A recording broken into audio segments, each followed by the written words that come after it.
তাহলে উপায়?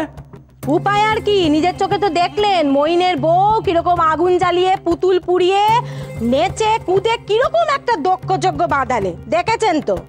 আর ওদিকে ওই কালনাগিনী, বাপরে বাপ, সে আবার আয়নার সাথে কথা কইছিল। একখানা ইয়া বড় ফুলদানি ছুঁড়ে আয়নাকে মারতে গিয়েছিল, ভাবুন একবার কাণ্ডখানা। তাই বলো?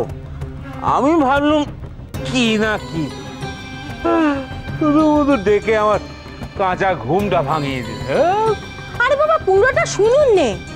এই শুনুন, বলছি কি, আমি ওই দালানের ধার দিয়ে যাচ্ছিলুম, দেখলুম কি মইনের বউ একখানা পুঁতি বার করে না পড়ছে, বিদ্যাসাগর হবে।